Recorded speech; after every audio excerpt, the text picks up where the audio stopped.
A very good evening. Thank you for joining us here on this Friday. You're watching Business at 9. I'm Nivedna Prabhu. Let's put our focus on our top development. India's Ministry of External Affairs, in fact, has reaffirmed the resilience of the India-US strategic partnership today, stating it remains robust despite recent challenges and transitions. In fact, speaking at a media briefing, MEA spokesperson Randeep Jaiswal emphasized that the relationship anchored in shared democratic values, mutual interests and strong people-to-people ties continues to thrive even amidst the new US tariffs and geopolitical shifts. In fact, Jaiswal highlighted the deepening defense and technology collaborations, noting significant potential for growth under frameworks like the India-US Compact for the 21st century. But remember, this comes as both nations focus on advancing a substantive economic agenda, including resilient supply chains and innovation-driven trade, signaling confidence in the partnership's forward momentum. We'll discuss more on that with my special guests, but before we do that, let's listen into what MEA Randeep Jaiswal said on the India-US ties. And the United States share a comprehensive global strategic partnership anchored in shared interests, democratic values, and robust people-to-people ties. This partnership has weathered several transitions and challenges. We remain focused on the substantive agenda that the two countries have committed to and are confident that the relationship will continue to move forward. Joining me on the show is Kanwal Sibal, former Foreign Secretary. Mr. Sibal, thank you very much for taking the time out and joining us here this evening. Let me begin by asking you this. Given the aspect of what we just heard in the terms of that soundbite, the MEA in fact says India-US ties have weathered several transitions and challenges. But on the same day as this particular statement, President Trump signed a 25% tariff on Indian imports. Also, of course, a lot of other aspects as far as those numbers are concerned. But how do you reconcile this with the idea of a weathered partnership? Look, this statement by the MEA, to my mind, has three aspects to it. One is that we do not want to get into a verbal slanging match with Trump. Trump has provoked us enormously. He's been very insulting. And we are acting responsibly. We want to give an image that we are a responsible country, that we take measured, thoughtful decisions, and we don't react off the cuff, and that we look at issues in the long-term perspective. As also, we are giving a signal that we are not being rattled by what Trump is doing and saying, and keeping our cool. The second aspect is that this is addressed to the domestic audience, because there is this criticism, especially by the opposition, that one of the big successes of our foreign policy was our improved ties with the United States and our increased standing in the world. And now we have a situation where the United States is publicly insulting us and treating us as a dead economy, which gives ammunition to our opposition to criticize the government on its economic performance. So this is also meant to address the domestic audience, that we've had these storms before in our ties and we have weathered them. So therefore, we should not define the future of our ties on the basis of what is happening immediately because of Trump's very erratic nature and policies. So that is the second aspect. The third aspect is addressed to the business community, as you both point in the that United out. States and in India. Right, sir. That you don't have to worry Apologies about for interjecting you.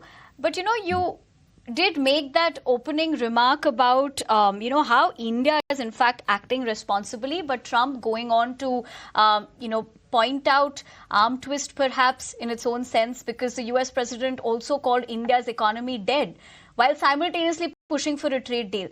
How should this be interpreted? Well, I think it begs the question: why does Trump want to have a trade deal with a dead economy? It doesn't make any sense. It's obviously he's terribly interested in having a trade deal with India. In fact, in some ways, this trade deal is very important because, with the EU and Japan and South Korea, they are all allies of the United States. And they are all under the US security umbrella. And therefore, he can browbeat them, he can intimidate them, and he can cause fears that he will withdraw his security umbrella if they don't budge on his priorities on the economic side. After all, there is a war going on in Europe, and there is a huge threat by China in Western Pacific. Now, India is not in that category. And India, therefore, has more room for maneuver. So he wants to intimidate India and tell India that you are dependent also on our goodwill. And that's why he's playing games with Pakistan. He raised the Kashmir issue, mediation in the Kashmir issue. He's building up Pakistan, talks of investing in Pakistan. He's imposed lower tariffs on Pakistan. And he's also targeting us on our relations with Russia, both defense and energy. Despite the fact that India and United States have developed their defense ties in a very major way in the last few years. And we're also buying LNG from United States, and we can import more LNG if the price is attractive. So there's no bar to it. We are very open to it. But he wants also to be able to control our foreign policy through these means, and then go and shout before his MAGA audience how everybody wants to make the United States happy. And India has also made the United States happy by accepting his outrageous demands. Now, it's a very important thing. Actually, the interim trade negotiation had gone off very well. And both Jamie Grierson and Lutnick were quite happy with the agreement and recognized that India had made great progress in terms of lowering its tariffs in many areas. Given the fact that you make a very imperative point about the interim, trade agreement, because we're given to understand, of course, Trump rejected that interim trade agreement. His own negotiators, like you did state, supported. But does that point to a deliberate strategy for a lopsided deal that serves political optics? Yes, of course. It's very, very clear. Because he wants to be able to then issue a big tweet on Truth Social, how he has managed to extract the maximum out of a country like India and brought India down to heel and opened up its agriculture market and its compelled it to lower its tariffs. He keeps repeating. I think he repeated God knows how many times that India is tariff king. It was very high tariffs. In fact, he has used horrible words, insulting words, by calling our monetary tariffs as obnoxious. No, this is not the language that you use. It's obnoxious language in diplomatic terms, but he used it. So actually, he wants to be able to then tweet, as he's been doing in other cases, of how greatly successful he has been, because in actual fact, he has not been successful. He's not been successful. And that's what rankles him. And he wants to continue to give the impression to his base. As you point that out, it's a very interesting point you bring about the language. Given, the kind of language and the post that we've seen against India as well. But at one point, India was supposed to be the friend, and that's perhaps not the kind of language you use for a friend. It's quite true. I mean, look at the change in language. All this time they were saying that the partnership with India is the defining partnership of the 21st century.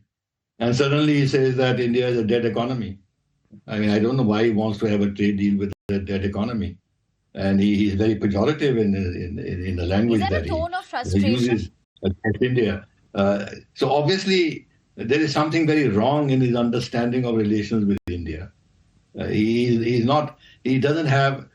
hasn't absorbed the history of India-US ties and the capacity of India to stand up to the United States beyond a certain point.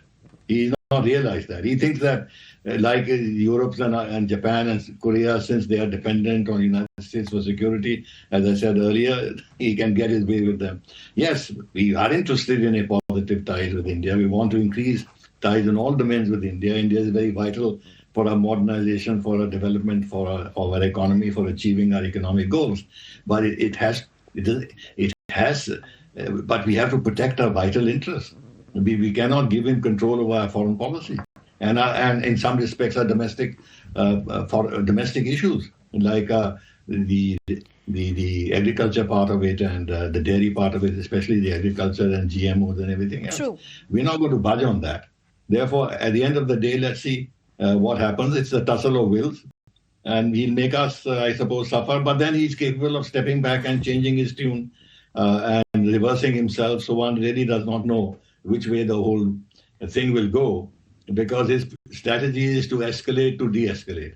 Now he has escalated. Now let's wait for de-escalation if we stand firm. That's absolutely right in terms of the red lines that, India also has for its certain sectors, especially like you pointed out, agriculture, dairy, which we would want to protect. But, sir, you've also pointed out that the US is demanding concessions from India despite a pattern of similar one-sided deals with Japan and the EU. So in that regard, how should India guard against being forced into an agreement that is, perhaps more about optics for Trump than about balanced economic gain? Look, we stood up to the United States on the nuclear issue, and I have dealt with it personally.